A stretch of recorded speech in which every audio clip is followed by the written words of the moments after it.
Welcome and thanks for being with us. My talk today is going to piggyback on Allison's a good amount. She mentioned materiality in her presentation, and I'd like to take that and run with it a little bit and kind of dissect it into some working steps. And hopefully you'll have a better sense of what materiality assessment means. I know when I started researching it, I thought, I don't know how to wrap my brain around this, and I actually had to go through the process of working with a client who just went through it themselves, and I really learned a lot through their experiences of hands-on what they lived through going through the assessment, because it's a pretty big ordeal, a very valuable one. So I hope today what you get out of my presentation is a feel for what a materiality assessment is, what are the steps or potential steps for your organization, and why you should do one, and some best practices along the way. As I mentioned, I did work closely with a client on this, and I'm going to use some examples from what they uncovered to kind of give us some context. So what is materiality assessment? To me, I broke it down into kind of two main themes. It's the process of engaging your internal and external stakeholders. And the second piece is to get at those ESG, which we've already heard a lot this morning, topics, so that you can gain insight to their importance that's relative to your organization. And I like the word that I think Allison used, which was the word to reflect. So you really have to reflect on what's valuable to your organization. So why should we perform one? I think it's pretty obvious at this point, but I think it's still important to stress that really any sustainability initiatives really come from identifying these topics, like was mentioned in Allison's talk, that you really have to make sure they're relative and important to your organization, your internal and external stakeholders. So this materiality assessment is going to uncover that and reveal that to you. And from the client that I work with, she echoed the same and said really that what they got out of it was even bigger than that. It unveiled opportunities and risks within their organization that were even bigger than sustainability. And it really ended up helping them find ways to improve their final product, how it's produced, where it ends up, and it was very enlightening for them as an organization. So what you see here is this cycle, and it's a cycle intentionally, and I'm going to explain why, for the process of going through a materiality assessment and how it fits into sustainability reporting in general. So if you look about this graph, what you see is that it ends up getting kicked back and starting all over again. And that's really key, is this thought process that it's not ever going to stop. It's not linear. It's not A to B to C and then you're done. It's a process that you always have to come back and revisit. So if we start from the top, material topic identification, really for me, going through this process of learning about this with the client, they come into this with an idea of what they want to cover. They have initiatives that they've already maybe done. They're maybe looking at what other people are doing, and so they have some general topics, and they've kind of already gotten on a path of figuring out what these direct or indirect impactful topics are for them that are going to help create, preserve, or erode their economic, environmental, and social values for itself and society at large.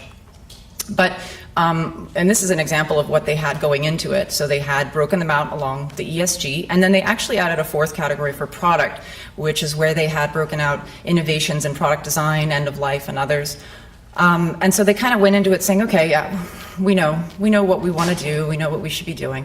I'm going to pick on this little guy here, end of life, reconditioning, reuse, recycling, as my topic that I'm going to follow through this process, because it's a really interesting story.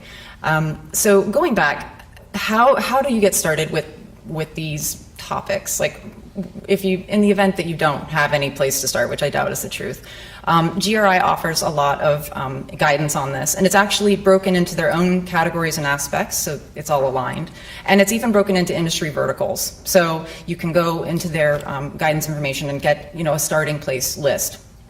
But what I learned from working with our client is that they actually did a little bit of extra work internally to really build and tweak that list. And that was really important key thing that she mentioned, that it had to jive with their company culture and what was important to them. So you have a starting place, but you have to make it your own.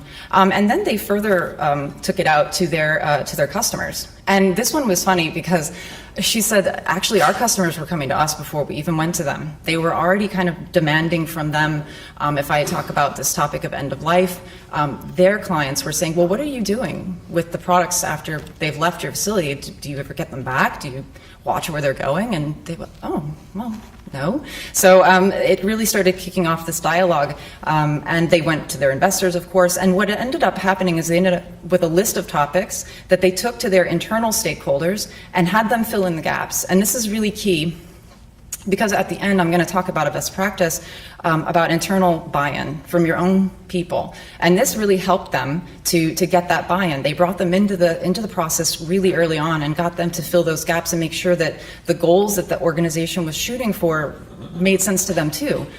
So that I thought was a really great step. And then lastly, they have now a solid survey they could take to their external stakeholders and start collecting this information in terms of where do they envision this company should be and their sustainability goals. So quickly, what do we mean when we say stakeholders? So internal, it could be different for each organization. So obviously your EHS managers, sustainability managers, board of directors, CEOs, your peers and competitors, what are they doing? So they actually considered that an internal stakeholder for them, because they always have to have an eye on, what their competition is doing. And then the external would be your customers, your employees, your investors, and the social and environmental impacts of your organization. So we're going to dissect those in a little bit of detail here. So the next step in this process, you've got topics, you've gone through this process of figuring out, what you'd like to see your company get engaged with. So now you have to prioritize those, right? So you can't kick off 40 goals and have them all at the same weighting. So there's a prioritization process that occurs. And here's just an example. It's obviously been sanitized, but this is something that our client shared with us of how they went about this weighting system. So for their internal stakeholders, they gave their management a nice juicy chunk of 50%. So they wanted to make sure that those folks knew they had, their voices were heard. Corporate and CEO level was 40, and then their peers and competitions were 10%. And then the same goes with the external. So again, they broke out a weighting system for their external stakeholders. And if you look at the top, the customers were given a nice 50% also, because they wanted to make sure that their customers' initiatives were being met. And one thing that I found really interesting about this whole process, I guess it's sort of the scientist geek in me or something, but I loved the life cycle analysis part of this process. So I'm going to spend a little bit of time talking about that and dissecting it. It ended up being really a valuable part of this process for them. So of course, life cycle analysis is the technique of evaluating the impact of your product cradle to grave. And here's an example, the life cycle of a steel drum, beginning with raw material extraction, the transportation of that raw materials to the production site itself, transportation of the final product to where it's then maybe being used by secondary or tertiary clients. In this case, it's being filled probably with paints and coatings and solvents. It's then transported again, maybe to an automotive OEM, being spray painted on a car, and now you've got an empty drum with paint residue inside. So what is the role of the drum manufacturer with that disposal of that drum at this point? And so maybe 3 steps removed from them at this juncture.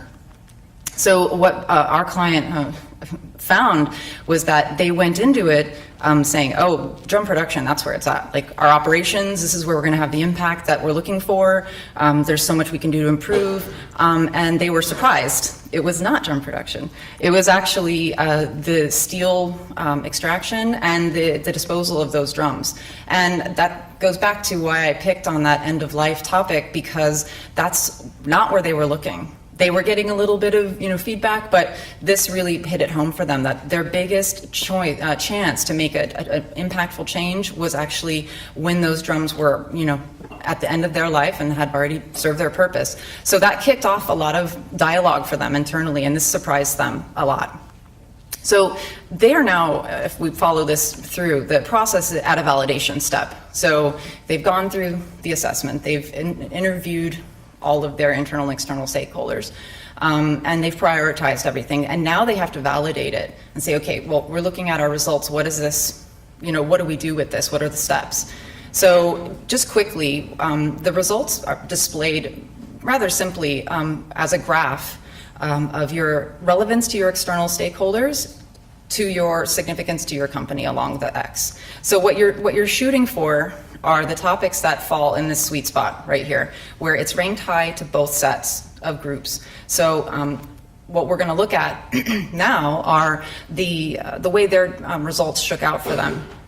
So under the environmental sustainability topics, of course, climate, strategy, energy, and emissions ranked very high, not surprising. But then this sneaky one, operational waste and beneficial reuse, that surprised them. They thought, oh, okay. They started getting a bit of an inkling what this data was starting to tell them. Social, the workplace health and safety ranked really high. When we went through this together, I thought, oh, this makes total sense to me because I see it in our own client base right now. And within our company as an organization, there's so much movement on the health and safety front. So I thought, okay, this is all kind of coming together with what we see. And then, of course, this one, it was just like serendipity, but basically, again, right up our alley here, risk management and business continuity, which is what we talked about earlier, like how do you carry the information on? Is the data accessible? Risk management also ranking high. And then for my purposes of my example, the end of life, reconditioning, reuse, and recycling is super high. I think it was the highest topic out of all of them, ranked really high to both sets of stakeholders, and they were like, whoa, okay, now we know for sure this is where it's at. This is what we need to focus on. So what all of this did for them is allow them to reassess their goals, and not to say that they didn't have them. They did have a 90% landfill diversion goal already in place. They had already initiatives going, but this allowed them to refocus how they kicked those initiatives off. And really, they ended up dissecting waste, which is what they had bucketed all of this as, is one big topic, and they took it and broke it down, and they said, well, no, operational waste is one thing, end of life is something else, and they ended up separating these initiatives so that they could really focus on this end of life piece. And of course, when you overlay all the graphs, you get this nice chunk in this outer arc of all of these topics are the ones that are ranked high. And so now they have a place to start and really begin examining this and comparing it to what they're already doing, and maybe looking at ways to change or improve to have that the highest impact on those reports. So this was the funnest step of this. Because I added it myself, it wasn't part of the process. I was reviewing with my client, and I said, it went right from validation to reporting, and I was like, whoa, what if you have to put something into place? Like, where's the step for that? She's like, yeah, there's not one. I was like, we're putting one in here, because this was where it was fun. They actually are in the midst of this right now, so now they know they have to start looking at these drums, right? So I said, well, what are you going to do? Like, are you going to use technology? Are you going to do barcoding? Are you going to put chip on them? And she's like, we're not sure. We're figuring it out right now. So it's really fun. Now they're having this collaborative relationship with secondary and tertiary clients to figure out where the drums are going and actually making sure that they come back to them. And what was really cool, and it was the icing on the cake, is I asked her kind of point blank, I'm like, so lay it on me, like, what's cheaper? Is it cheaper to build a drum from the ground up or to repurpose one, like worry about it, track it, transport it back? And she was like, no, that's cheaper. And I was like, yes. So I was like, that's perfect. Like, this is a Cinderella story. So this gap analysis and strategy step wasn't necessarily part of the process, but it's super crucial. So you're going to get this information back, and then you have to do something about it so that you can be in a position to report, right? And this is where ERA can help. So as you're going to see further on in the sessions today, we've done a lot of research, David, and really tried to dissect GRI framework. But it has to be said that it's not, we're using GRI as kind of our guinea pig, and it's obviously one of the most widely used frameworks to be reporting sustainability initiatives. But there's a lot of overlap between sustainability reporting. So our ultimate vision really is to have one intelligent form that could collect data for any reporting and spiral it out to any form that it might need. So it's nice to have a GRI form or a CDP form or a CSR form, but really there's a lot of overlap. So the idea is that the ERA software can help kind of collect that one time and then spiral the information out where it's needed. And then of course, like I mentioned, The review and reassess step is really key. So they are going to have to do this process maybe every couple of years, she said, according to them right now. And it is an investment in their time and financially, but it's very valuable to make sure that they stay ahead of the curve and that they know that their initiatives are still valid. So some best practices that she shared with me that I'd like to share with you guys. The internal buy-in that I kind of talked about early on. Bringing in her team early really made a big difference for her. I can tell you that this organization is hundreds of sites globally, and sustainability crew is in Europe, and she is relying on people all over the world to send her data. And if they don't really want to do it, she has to chase them, she has to, bang on their door, and what she found is by bringing the team in early and getting their buy-in and making sure that they saw the merit and that they thought these were feasible goals, it was a much smoother process for her and the organization. So that was super key. And she also had someone with leverage at the C-level to help push a company culture change. So those are a couple key things that she mentioned. Watch out for blind spots in your data. So this was a fun one that she told me about, that you can have items that are ranked low to one group and high to another. And that is something you need to contend with and deal with to make sure that everybody's appeased. So she mentioned something like this where you can see stakeholder engagement was ranked high to the stakeholders that were external and not so high to the internal. So they thought, we're gonna have to address that. So she said to be watchful of things like that in your results. Third-party verification to add credibility to the materiality assessment in general and to the life cycle analysis. And of course, my favorite is to reassess your goals, keep it fresh, and really, if you think about all the factors that could be changing from year to year, really you have to do this. It's just a practicality. What your competitors are going to be doing is changing, and that actually happened to them. Their competitors were doing more, and they had to catch up. So that's if you think about internal and external factors that could change year to year, you really don't have a choice but to reassess these goals and make sure that they're still the most valid ones that you should be pursuing. So that's my presentation.